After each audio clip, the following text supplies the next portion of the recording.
All right, so what I'd like to do now is take a little tangent a bit and discuss the morphology of Egyptian theology, because I think that now we went over the chart on contemporary spiritual epochs that moved from the intellectual history of the culture, that moved from spring, summer to autumn to winter, and in plugging it into that fourfold model, notice that there's a vague allusion to Hesiod's four world ages: the age of gold, the age of silver, the age of bronze, the age of iron. Iron is the most decadent age, just as winter is the age of civilization and is the most decadent. And that can also be compared with Vico's model. I don't think Spengler read Vico, or he would have mentioned him, but Goethe did, in which you have the age of the gods, or the fathers, the age of the sons, or the heroes, and the age of the people, the democratic age, and then it declines down into the fourth age is the ricorso, where everything disintegrates into the worst possible age. That was Vico's adaptation of Hesiod, and it passed to Goethe. And Goethe did write a one-page paper, just a brief synopsis of the same kind of cycle that Spengler probably read and picked up from him. So we have these four world ages, and Spengler then has, as we have seen, subdivided them into 14 sub-stages. 2 for spring, 4 for summer, 3 for autumn, and 5 for winter. Now he leaves Egypt out because Egypt was not a philosophical culture, as we have remarked before. They are prior to the Indo-Aryan invasions, who bring a philosophical mentality into these civilizations. But nonetheless, I think if Spengler had wanted to, he could have plugged the history of Egyptian theology and its evolution into this same model, and it would have fit quite beautifully. It seems to work very well as far as I'm concerned. And I'm going to go through here how I would do this, how I would plug the evolution of Egyptian religiosity into this model here. So the first phase is the phase of the epics, as we have seen, the Vedic heroes, the Homeric epics, the Gospels, the Siegfried hero tales. That's stage one. Note that those are all in terms of media studies, those all come out of oral storytelling traditions that are later committed to writing. And that the second phase of the springtime with Hesiod, Plotinus, and Dante, those guys are all writers. They might have inherited some oral traditions a bit, but those are primary texts. They're written down. So there's a shift in phase one, from phase one to phase two, from oral storytelling traditions to specific primary written texts. I don't know if Spengler intended that or was aware of that or not, but as far as I see the case in Egypt then, for the first three dynasties 1 through 3, especially the first two, dynasties 1 through 3, I think what corresponds to the Homeric and the Siegfried and the Vedic hero tales and legends are the stories and tales associated with Osiris and the Osiris cults, which are associated with the nighttime sky. Osiris was the constellation known as Orion, which was called Sa. The dead person was transformed into a Sahu, especially the dead pharaoh, whose Ka went up to join the stars orbiting around the pole star, which never set below the horizon and were therefore called the deathless ones. And those traditions, in the first two dynasties, each of the pharaohs had two tombs, one located at Saqqara in the north and one at Abydos in the south. And Abydos was the cult center of Osiris par excellence. And the Sed festival was held there. There are lots of, in addition to graves, there are these mysterious boat graves, and then there are these enclosures, these very large enclosures that nobody is sure what they're for, but the best guess is that it was to represent the pharaoh's Sed festival, which every 30 years renews his power by contact with Osiris. So Abydos was a very important place for Osiris cults. And the third dynasty is the key dynasty. It's still nocturnal. This is the dynasty of the invention of the pyramid by Imhotep, the first great architect, engineer, mathematician that we know of in Egyptian history, who takes all the previous designs and incorporates them into the Zoser complex, which is this huge rectangular complex that is aligned on a north-south axis. the alignment on a north-south axis. All the previous tombs from the first two dynasties at Abydos are also aligned on a north-south axis. That suggests an orientation to the pole star in the north. And the Zoser complex has a serdab statue, which is a statue that contains the pharaoh's Ka within it. On the north face, there's a funerary chapel on the north face of that pyramid. It's a stepped pyramid, but nonetheless the first true pyramid. And it's aligned toward Al-Qaid, the star Al-Qaid, which is one of the stars circumambulating the pole star. Everything is very nocturnal, stellar, oriented toward the nighttime sky. Osiris, it should be noted, was associated with a bull. There are images of the bull carrying him on his back. The bull is associated with the moon by virtue of its crescent horns. So I believe that the Osiris cults, all of which would have been oral traditions, magical spells, and stories about him uttered at this time, not yet committed to writing, corresponds perfectly to Spengler's springtime, first stage of his springtime forms here. The second stage, in which things get written out, and there's a mystical, metaphysical shaping of the world feeling through organizing it somehow, the way Hesiod and Dante and Plotinus do, I think would correspond to the pyramid texts, which is the oldest religious text in the world, 2600 BC. And they aren't written down until the 5th dynasty, so I'm moving them ahead a bit here because by the time they're written down, they're only being written down because the priests aren't learning the spells anymore, so they're being forgotten. So they hastily commit them to writing on the Pyramid of Unas, so they won't be forgotten, which presupposes a long history of oral tradition of the pyramid texts. But nonetheless, they sort of correspond, I think, to Hesiod, Plotinus, Dante, the working out of a world order that isn't just random and purely oral, but is a fusion of orality and literacy. So that would correspond to the second stage of his springtime.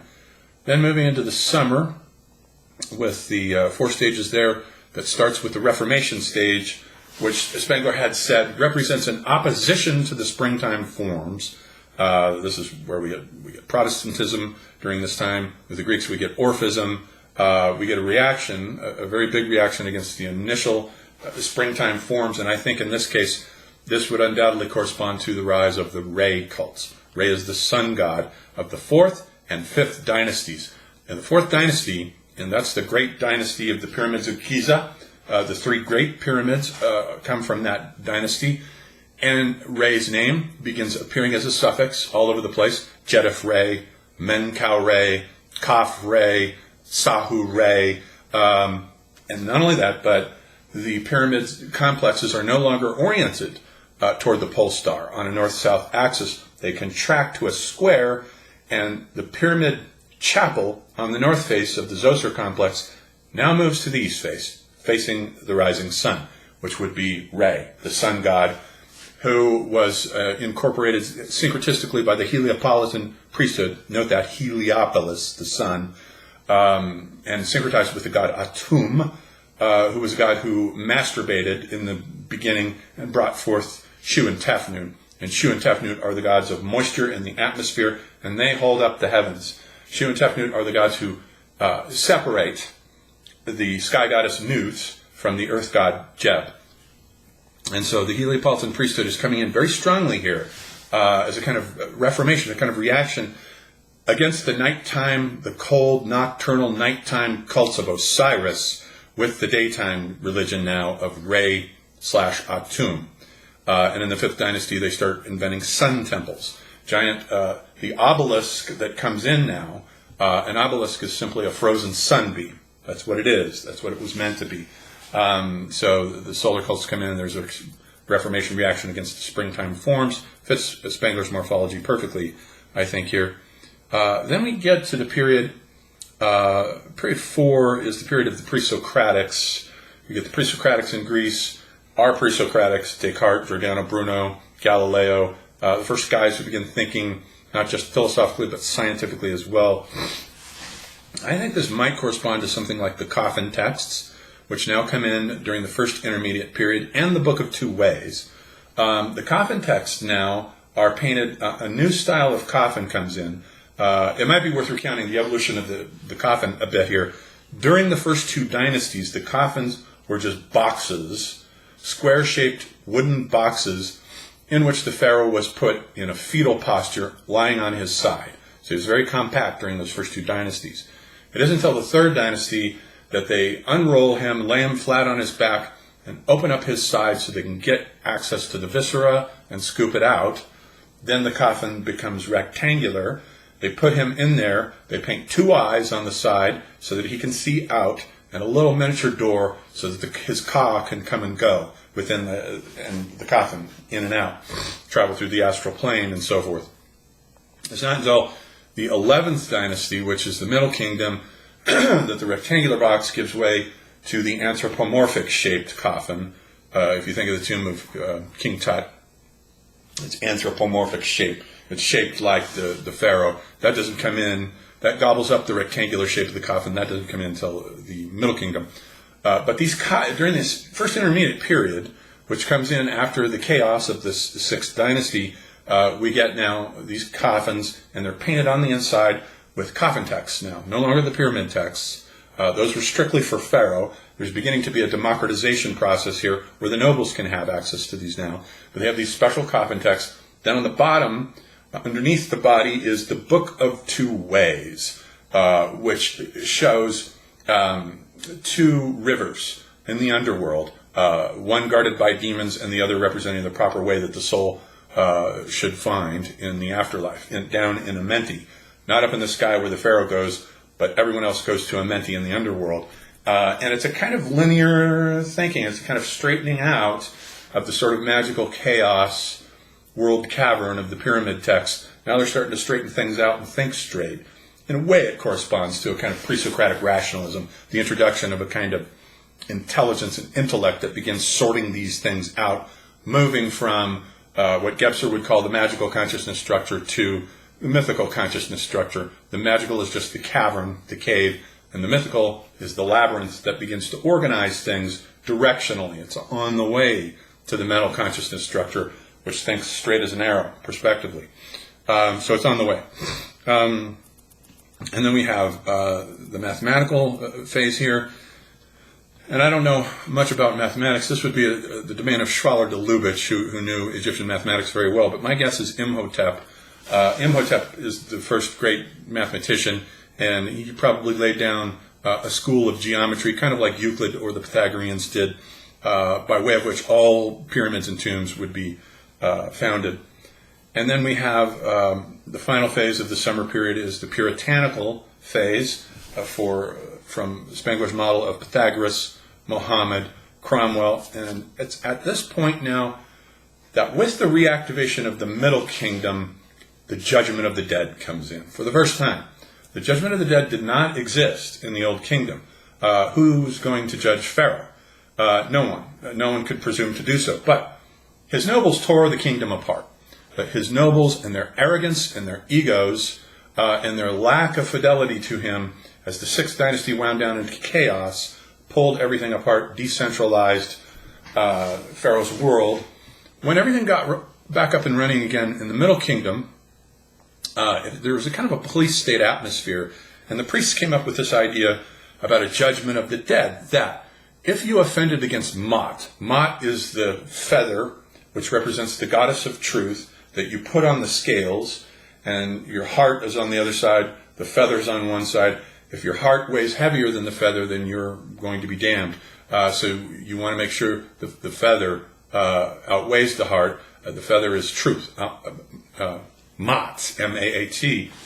If you offend against Mot, you are offending against the social order, as these nobles did at the end of the Old Kingdom and brought it crashing down. So now they implement this idea that you will be judged.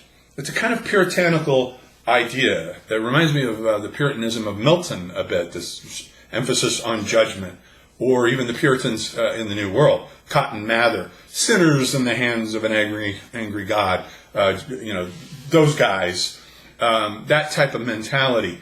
So that's where the judgment of the dead comes in, and it represents a kind of puritanical mentality.